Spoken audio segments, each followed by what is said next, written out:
So I finally tried Path of Exile and I'm absolutely loving it. And when I say tried, I mean really given the game a shot, not just booted it up into Act 1 and 2. I have now made it to the pinnacle endgame bosses. I've beaten every single map in the endgame, and I am really gotten myself into this game. However, this was not my first time trying Path of Exile. In fact, I had tried a few times on previous occasions and just not gotten very far. In fact, my first time trying this game probably looked a bit like this. What in the actual fuck? The reason I wanted to make this video, though, is because this is the season that's really clicked for me. And coming from Diablo 4, playing that for the past 5 months, I think I have a little bit of a different perspective. And I want to share not only how great this game is and encourage you to give it a go, but really talk about how to approach this game and ways to help you get into it. Because yes, this game has some of the best pinnacle endgame boss fights that I've ever seen in an ARPG. Yes, it's got the best endgame system that I've ever experienced in an ARPG, but none of those things are going to matter if you're making it for the first few acts and then giving up or quitting. So I want to share a lot of the things that I've learned to hopefully ease you into what I believe to be is the best ARPG on the market right now. So I hope you enjoy the guide and the video. Let's get right into it. So let's talk about the elephant in the room first. That's the skill tree. Now, in trying to get friends into this game, this is kind of the first roadblock that they hit. I hit this roadblock looking at the skill tree for the very first time. However, once you actually understand the skill tree, it's really not all that complicated, which may sound a bit crazy, but this skill tree only looks so crazy because it is the same starting skill tree for all 7 classes. Whatever class you pick will determine where you start on the skill tree. And if you're picking the melee character, which starts over here, you're going to have a lot of skills right off of your starting point that go into your physical damage, your melee damage. You can pick if you want to go into maces or scepters, if you want to be a juggernaut, if you want to go for two-handed weapons, if you want to use axes, and everything that you could kind of want for your character is going to be within this kind of V. If you look, this is my ranger character, and I started here, and I'm grabbing everything that's kind of in a V from my actual character. If you're playing this game and you're picking a character, you can, for the most part, ignore 90% of this skill tree. I don't need to worry about everything and all this stuff over here, mainly because it's just never going to be relevant for my character, because the way that the skill trees are designed is the things that your character uses is going to be relatively close to your starting point. And so when I picked the Ranger class, the nodes that are immediately outside or close to it allow me for bow masteries, and my bows deal additional damage. I've got poison things. I've got more damage with bows. I've got more poison damage, more damage with bows, more evasion, and all of that is very closely located to my starting point. And so when you're picking up this game and you're looking at the skill tree, you only really need to care about the V that your character starts in. These are your main skills. These are a lot of the priorities that you're going to pick up. If you're starting an elemental, witch character, you're going to have a lot of spells and elements things. And then you could pick if you want to go into cold spells or fire spells or lightning spells, the same way that when you pick the Sork in Diablo, you pick if you want to work with fire spells and lightning spells and cold spells. And if you want to use all of them, you totally can. And so understanding that and just kind of mentally blocking out most of the skill tree because it's not relevant to your character will help you kind of view the skill tree like this and not this massive oblivion of skills. The next tip to get into this game is finding a good written guide. Now, YouTube is a fantastic place to look at the best league start builds and the most popular builds. What are people playing? And using those videos, you can identify what playstyles look cool to you, what skills look flashy, what looks interesting to you, what's going to suit your playstyle. However, follow those videos, follow those guides to written formats. A lot of creators will make written formats. Maxroll has a ton of them. And the reason you want something like this is that even complicated skill tree that we just looked at, they break it down level by level exactly where you're going to want to go. At level 7, this is what our skill tree is going to look like. As we hit to level 10, we're going to go over here. As we get to level 14, we're going to fill this out. Then we're going to go down here. Then we're going to work our way over here. It'll tell you the exact gems and the links that you're going to want to be using your gems at each level of the game. And because there's so much to learn about the game, you don't want to have your build holding you back, because the build will help you so much get to the game so that you can learn as much as you possibly can. Path of Building is an external application for Path of Exile that you can kind of do this exact same thing on. So for example, here in this guide, we've got our level 13, and you can see exactly what skills I'm supposed to spec into at level 13, level 22, same thing, level 34, we're going to go up here, and then I've got items for early game, items for mid game. I've got the different skills and the gem sockets that I'm supposed to be using from level 12 to 24, 24 to 38, and written guides and path of buildings that like really break down these steps are going to help you a ton. The reason it's so recommended to follow a guide for your first time, because you might be saying, oh, I just like figure it out on my own, and you absolutely can do that, and it's okay to make mistakes and have issues and struggle. You'll learn a lot about the game. I actually tried making my own build this season, and it went a bit like this. Oh, it didn't insta-kill us. That's huge.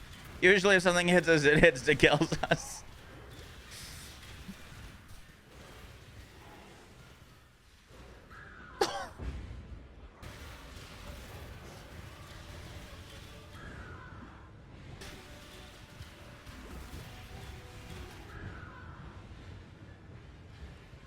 I'm fucking ass at this, dude. Bro!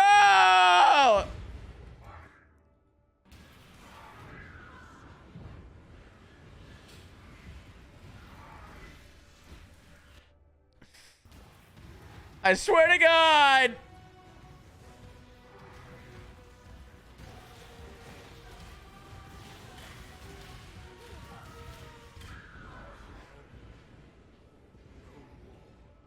The reason it's so recommended to follow a build guide is, one, there's so many complicated systems in this game that if you can kind of eliminate one and just you can follow a build guide, you're good to go. That gives you more time to learn about all the other systems. And two, this game is complex, it's hard, and respecking is costly. It's difficult to respec. You get a certain amount of respec tokens, and if you run out of those during the campaign, it's hard to get more. And so while it is encouraged to make mistakes, and you absolutely should make mistakes and go out and try on your own, it really does help to follow a build guide. My last big tip for getting into Path of Exile has to do with crafting and currencies. Now, showing on screen is a lot of the crafting materials in this game. Here's another page of more exotic crafting materials. There's this tab of all of these crafting materials. There's so many ways to make items. However, all of these different ways to make items have a value associated with them. If an item is more powerful or can make a better item, it's going to be worth more. And you can trade these crafting currencies based on their like agreed upon community value for items and gear. And one of the things that really frustrated me and why I didn't enjoy some of the other tries that I had in Path of Exile is I just had this FOMO and this like just frustration where I'd watch these YouTube videos of people doing how I got like 100 divine in 10 maps, or how I made 100 divine in 4 hours, and these people that are really good at the game, way better than I'll ever be, making absurd amounts of currency, and I would just get frustrated because I couldn't make that, and I didn't have enough money, and I wasn't getting rich, and I was watching these streamers play the game, and they were getting crazy items and crazy drops, and I wasn't getting anything. And I think one of the biggest things for getting into Path of Exile, enjoying it, is just kind of taking it at your own pace, not worrying about how much other money your friends have or these streamers have, or these YouTube videos are making, and just kind of worry about working on yourself. There's so many ways to make currency in this game. You can pick a method that you enjoy and slowly build up some money. Maybe you'll get a lucky drop here and there, but learning about how to make weapons and gear for yourself rather than having to buy everything from other players is one of the most valuable things that I've learned this season. I've spent a lot of time on this website Path of Exile, and in this website you can mess around with all of the currencies and what they do, and you can learn a lot about crafting and making items for yourself. And even though if you make an item for yourself, it might not be as good as the weapon that someone else who's like a pro at the game made. It feels good to make your own items and use your own things, and you're going to save a lot of currency kind of making your own things for the most part. You can use the Path of Exile calculator if you're looking for boots, or you're looking for a weapon. You can type in things here, like if I'm looking for boots with like evasion rating, and I also want movement speed, let's just say. Those are the two things that I'm looking for, and I'm going to try to hit them with the Orbs of Alteration. I can see that it's going to take me about 10 tries to hit this, to get evasion and movement speed on my boots, using this method. And you can learn what's going to be profitable, what's going to be helpful, and learning how to craft some of the items yourself and not worrying about the currency that other people are making will help you not only get better at the game, but also enjoy it more, in my personal opinion. My very last tip is to download a loot filter. I get my loot filters from Filter Blade. I'll have a link to them in the description. But these loot filters are great to hide a lot of the crap gear that drops, so you don't get inundated with decisions and your inventory doesn't get constantly full with gear that you just don't need. But the other great thing about these loot filters is they will highlight things that are good. So when you kill a boss and it drops a bunch of gear and you're like, I don't know what's good here, the loot filter will actually highlight the good gear for you, so that you can know what to pick up and what's got the most potential to be a good item. And so loot filters, really, really helpful for starting the game out. That is going to do it for my like tips on how to get into Path of Exile. There's so many resources out there for you, from new player guides to long 2-hour content series about just breaking down crafting. If you want to get into the game, there's a lot of avenues to do so. The reason I've been really enjoying Path of Exile, though, and I don't know if this is talked about enough, this is going to sound weird, but I kind of relate it a bit to Skyrim. Now, obviously, two very different games, two very different genres. You're probably like, what the heck? But I played Skyrim for the very first time this year, which sounds a little crazy. But Skyrim, I really enjoyed because I could tailor make my experience, the way that I wanted to play my character, the mods that I wanted to put into the game. I was able to kind of custom fit the game that I wanted to play and do the content that I wanted to engage with. In Diablo 4, if you don't like the Nightmare Dungeon part of the endgame, that's kind of it. That is the endgame. If you don't like Helltides, well, too bad. You kind of need to engage with them. In Path of Exile, there's so much endgame that it's impossible for you to do all of it. And so you get to play and try all of these different activities. You get to try Expedition and Ritual and Ultimatum, and Legion and all of these end game mechanics. And you can be like, hey, I like this. I'm going to play this. And you can do this league mechanic and play the game your way and make currency and improve your build doing something completely different than other people, your friends, and come up with your own strategies, your own ways to make currency, your own ways to improve your character, and that on top of there being just like infinite build diversity, on top of a game that has so many items and so many different crazy shenanigans. It's just a really, really cool ARPG, and that is why, if you haven't played it yet, I do encourage you. And if you've tried it and you've struggled to get into it, like I have, maybe some of these tips in this video helped you. That is going to do it for the video. I will catch y'all in the next one. And if you want to see more Path of Exile videos, let me know. I'm going to be honest, I don't know.